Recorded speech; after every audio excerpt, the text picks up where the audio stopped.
So in the last video, I talked about a gal named Alice Bailey who channeled a demonic entity or spirit who indicated to her that 2025 would be the year of the externalization of the hierarchy. So in the last video, I also talked about what a hierarchy is and described some spiritual hierarchies that Satan has, the hierarchical structure that is part of that harlot Babylonian system that we're living under right now, and how when the system that he wants in place, which is the beast kingdom, how when that comes into play, there's a hierarchy for that. And also, I also talked about Christ's kingdom and the hierarchy that will be in existence when he rules and reigns during the millennium. So we talked about the hierarchy. The externalization part is when these fallen spirits, these fallen angels, these entities actually manifest in the real world, when they take on physicality, when they are seen, and when there's interaction between people living here on earth and these entities.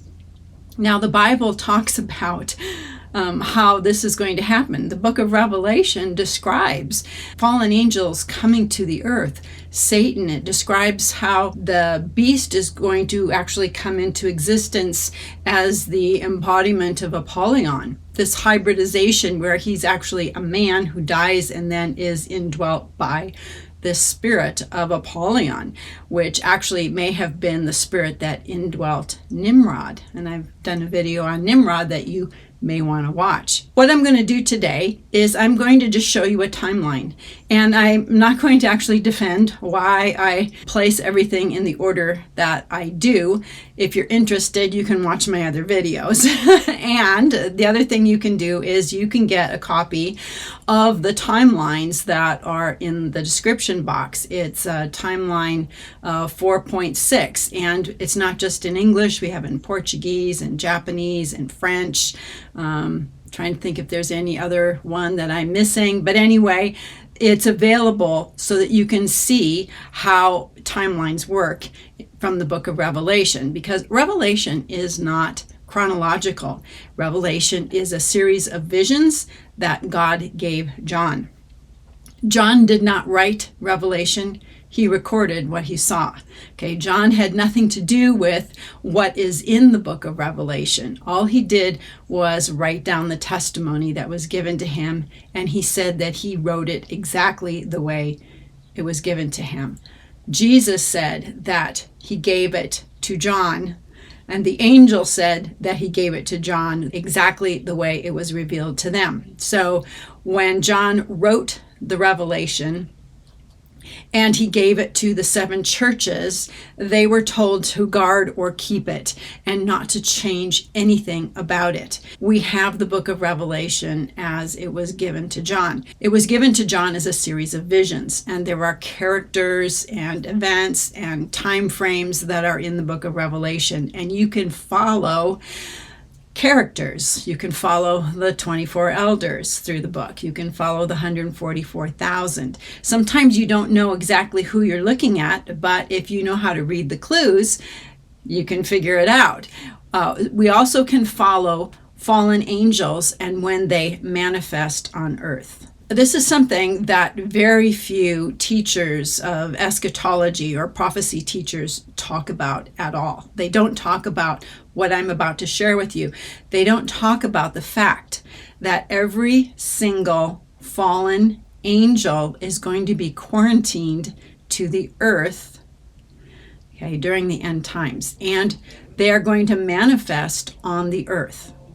Every single fallen angel is going to be locked out of heaven or come out of the pit or come out of from beneath the river Euphrates and is going to be on the earth. So when Jesus said that this is going to be the worst time that has ever been, he really meant it. It's because every single fallen angel will be present on earth during the end times, and especially during the reign of the beast. Every single one of those entities, including Satan, the dragon, is going to be here as well and manifesting. That is, people will be able to see this.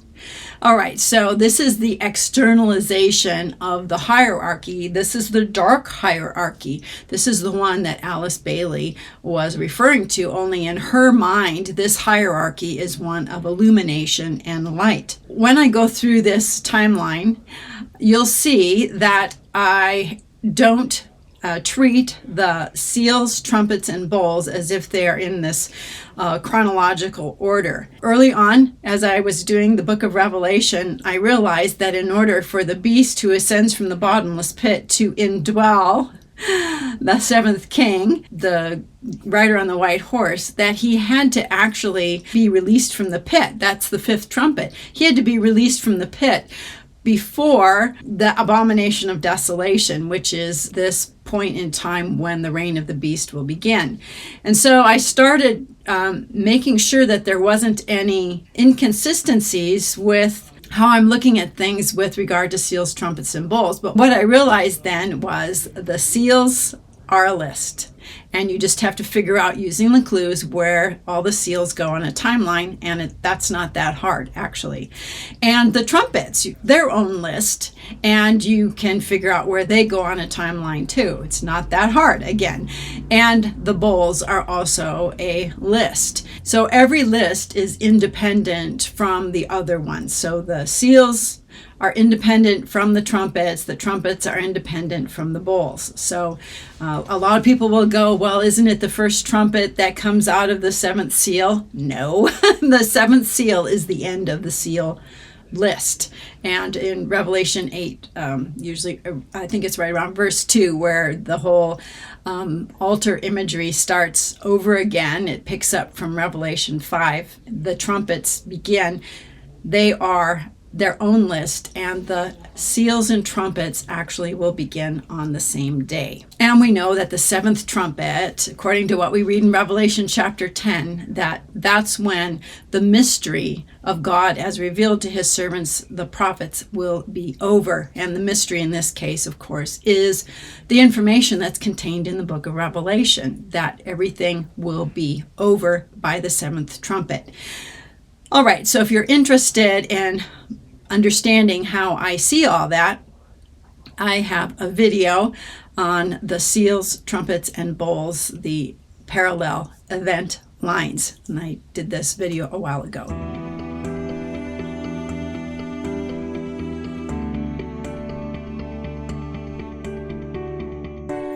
So let's talk about what may be happening this fall in 2025.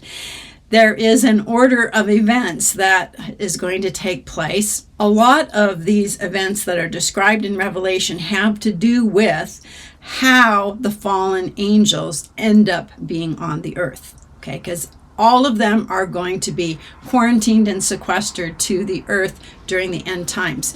But we're going to see the very first installment of fallen angels coming to the earth, because what we're waiting for next is the sign of the dragon. Back in 2017, there was the Revelation 12 sign. That was Revelation 12 verses 1 and 2. We're now waiting for the sign of the dragon, and there's a whole bunch of components to the sign of the dragon, and I talk about a lot of that in my book, Convergence, and I hope you'll get a copy of it.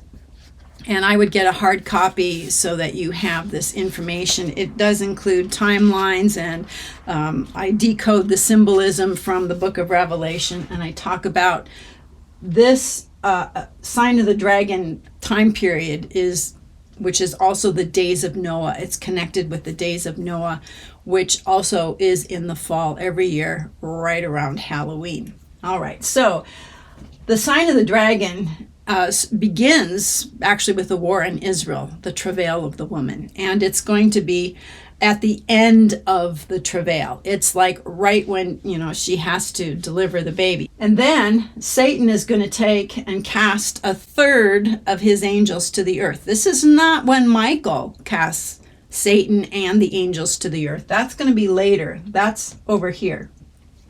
But Satan needs reinforcements here on earth, because the male child is about to be changed from mortal to immortal. Okay, and when that happens, he knows that on the 8th day, that child is going to be given to God. So he is bringing reinforcements here to the earth. And these angels are fallen angels who actually live in heaven, and they are going to be compelled to come to earth. It seems as though they really don't want to, but they are going to anyway. So they're going to come to the earth, and that is part of the sign of the dragon. It's the stars being cast to the earth. It's in conjunction, I believe, with an actual star sign of the Pleiades, of the Taurid meteor shower, and if this comet 3I Atlas, it will make perihelion right about this time. It may play into this as well. Okay, so this is the first influx, or the first installment of the externalization of the hierarchy. A third of the angels will be coming to the earth. Satan will actually already be here. He's positioning himself in front of the woman, and he, like in Israel, he'll be here, but he's going to have a third of his angels come to the earth. He's going to leave 2/3 in heaven because he has to hold that place as well. So he's going to divide up his armies. All right, so right about this time, this is when the male child is going to be born, okay? And the birth of the child and the rapture of the child, two separate events. They are not the same thing. They are different, and it's during the time period from the birth of the male child, when believers are changed from mortal to immortal, that the dragon is going to try to devour the child. And then on the 8th day, this is when the child is presented to God. Okay, this is a principle of Scripture. 8th day, the child is presented to God. The 8th day is also the day when the priest's ordination was finished, and now they were ministering in the temple. You can read about that in Leviticus. I think it's right around chapter 8 maybe, but I could be wrong. The 7th day with an 8th day, this is mentioned over and over again in the Bible, and it's hidden inside this whole male child birth and given to God thing. There's 8 days included in there. Now, here's the other thing. Noah was in the ark for 7 days, and on the 8th day, the rains came.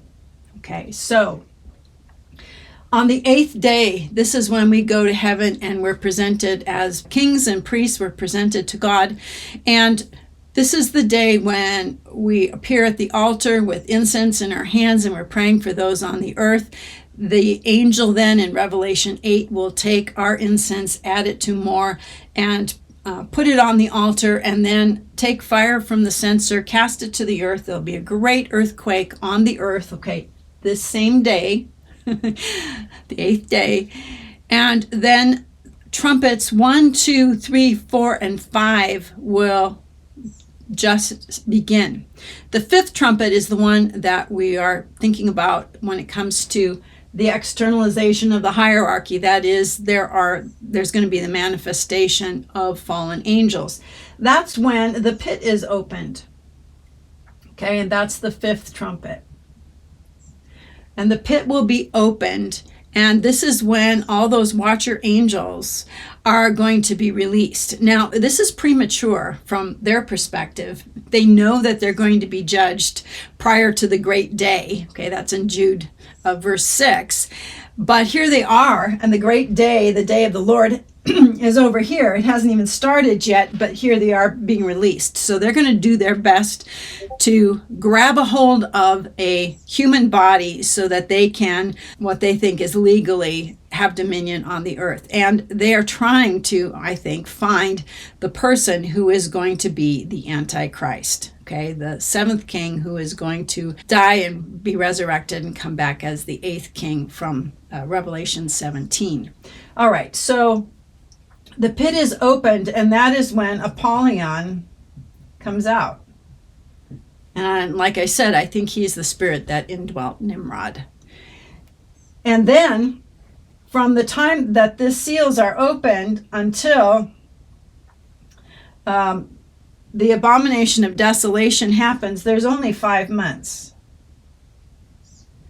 Okay, and this coincides with the days of Noah. Okay, 150 days or 5 months that the flood was on the earth. So the waters, the flood waters, prevailed on the earth for 150 days, right over this same time period. Okay, it's in the fall. That's when the days of Noah occurred. So we've got a third of the angels coming to the earth. We've got the pit being opened, and Apollyon and all of his fellow watcher angels, who've been sequestered, imprisoned in the pit, they are all released. And they are going to be here for 5 months until the time of the abomination of desolation. So the next incursion of fallen angels is going to be the one where Michael and his angels make war against the devil and his angels. And that happens right over Passover time. And it's over this 10 days of tribulation for believers, when the harlot and the earth dwellers are going to be killing believers by the millions. Okay, and this tribulation and war is going to be taking place on the earth, and meanwhile it's also going to be taking place in heaven. This war is going to be transpiring in heaven, and finally Satan and his angels will be cast out. Meanwhile, on the earth at Passover time, the beast is going to be killed, and then Satan is going to be here on the earth, and he's going to come in glory. Okay, when he gets cast out and all of his angels with him, he's going to make it look like God is coming to dwell with men. Like this is not even the second coming of Christ. This is the when the new Jerusalem comes down and there's a new heaven and a new earth and all of that. That is how this is going to look. And it says that the dragon stood on the sand of the sea. He's waiting for his son, the beast, to rise from the dead. And it may be that as he stands there, that he, pretends that he's going to resurrect the beast, who actually does die. And then Apollyon will enter into him. The thing is, Satan cannot raise anybody from the dead, but you'll remember that when Jesus died, he took the keys to death and Hades, and he reminds us of that in Revelation chapter 1. I have the keys to death and Hades. So Jesus is the one who says who dies and who doesn't, who goes into the place of the dead and who doesn't, and who can be released from the place of the dead. Okay, who can rise from the dead? This is all in Jesus' purview now. So Satan cannot make anybody rise from the dead, but Jesus, who's in control of all of this, can do whatever he likes, all right? And he is going to allow the beast to rise from the dead, and Apollyon is going to indwell him. This will make him, he's a man. The beast is a man. He's not actually an earth dweller or hybrid. He's a man, a true man. And he also has the spirit of the son of the gods, the son of Jupiter, the son of Zeus, Apollyon, okay, inside of him. And so now he is, like a demigod. And he'll rise from the dead. And the first thing that he does then is he kills the 2 witnesses, all right? And they lie for 3.5 days. And then they rise from the dead and ascend into heaven. This is on the same day as the abomination of desolation. This is when the 5 months ends. This is when the 1 hour duration of the 6th trumpet, which is the one that destroys the harlot in a single hour on a single day, and a third of mankind dies as well. Okay, and finally, those 4 angels that are underneath the Euphrates River are released, and that's the final incursion of fallen angels. Those 4 angels, along with this 200 million troop cavalry, along with the beast and the 10 kings who hate the harlot and destroy her with fire, smoke, and sulfur. All of these are working together to get rid of the harlot, the Babylonian system, because Satan is now transferring over to the beast and that particular hierarchy. Satan will be here and he'll pretend, be the counterfeit god of this world. The beast will be his counterfeit son. And on the day of the abomination of desolation, that's when the dragon is going to give his power, his throne, and his great authority to the beast. That's the day of glorification for the beast. Now, on the day that Jesus was glorified, which was the same day he rose from the dead, he gave the Spirit. Okay, he breathed on to his disciples and gave the Spirit to his apostles. Okay, this isn't Pentecost. This is on the day Jesus rose from the dead. Jesus had to be glorified, and when he was glorified, one of the first things he did was give the Spirit to his apostles. The Spirit's presence in our life, us being born again or born anew, that allows us to be conformed to the image of Christ. He is the ultimate image of God, and Adam was created in the image of God. All of this image talk is an allusion to people being created in someone else's likeness.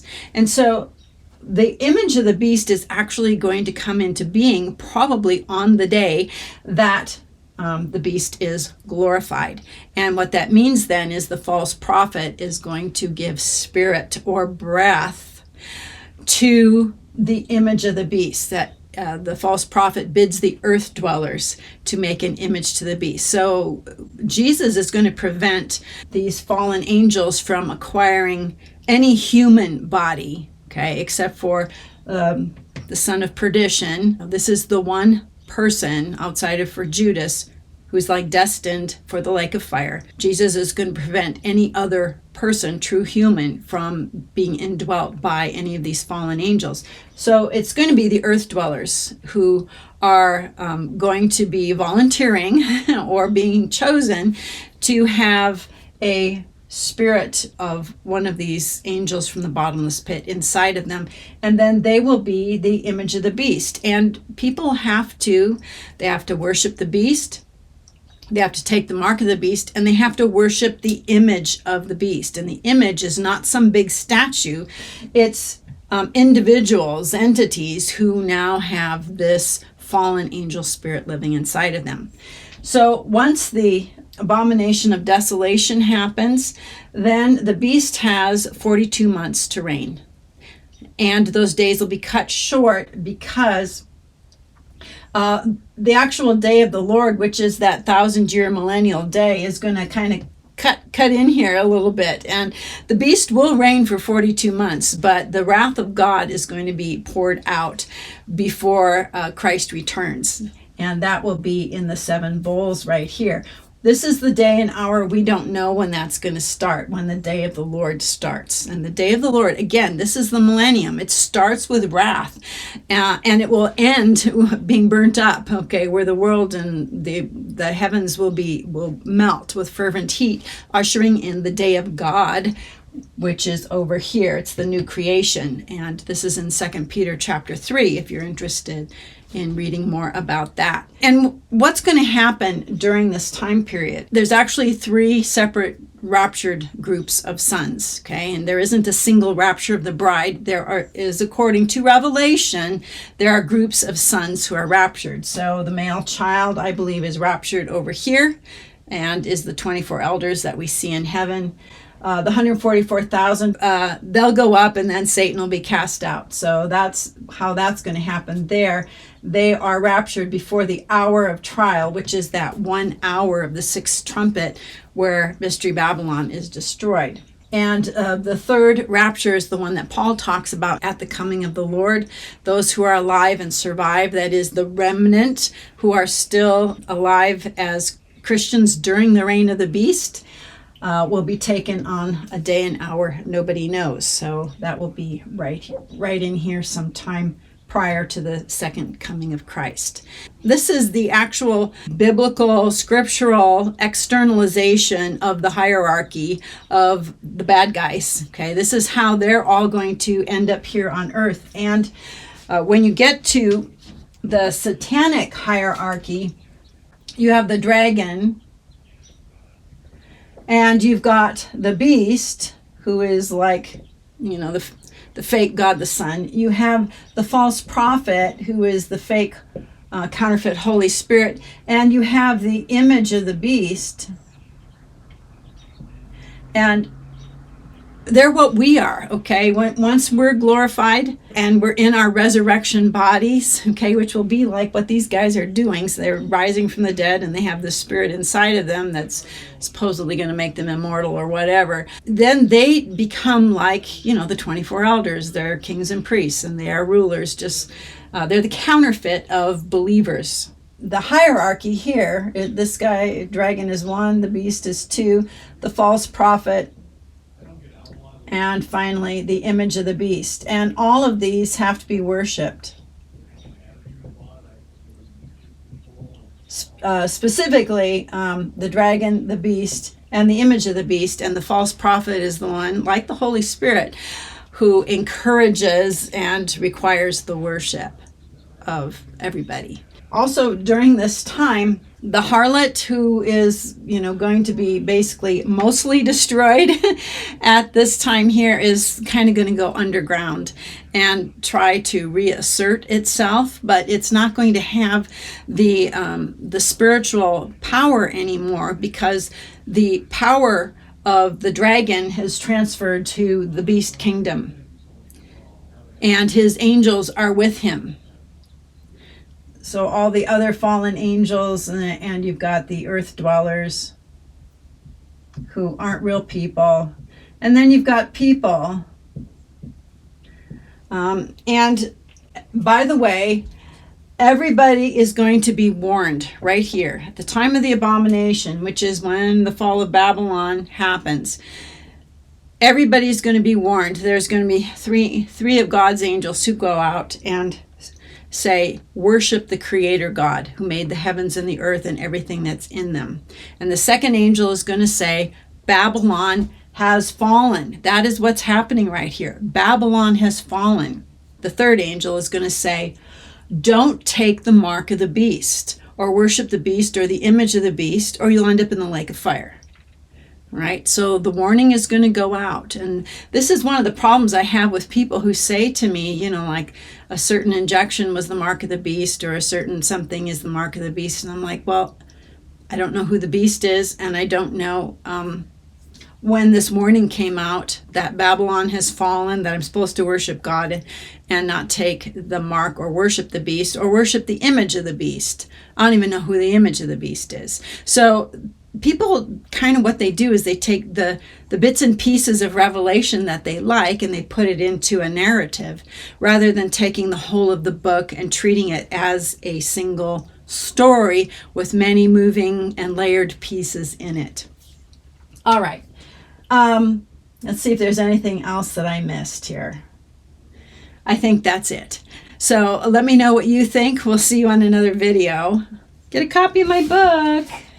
Get a copy of the timelines. They're in the description box below, the 4.6. Get that timeline. 2025 is actually looking, like I've said before, very interesting. So you want to stay prayed up. You want to keep trusting the Lord. You want to persevere. That is what we're called to do. We're called to endurance, to run the race to the very end, to help one another as we do that, to encourage each other. Hang in there with Jesus and love him and serve him and really just live our life for him. And if you haven't been doing that, I suggest today is a good day to start. So we'll see you on another video. Till then, I pray you have a very, very blessed day.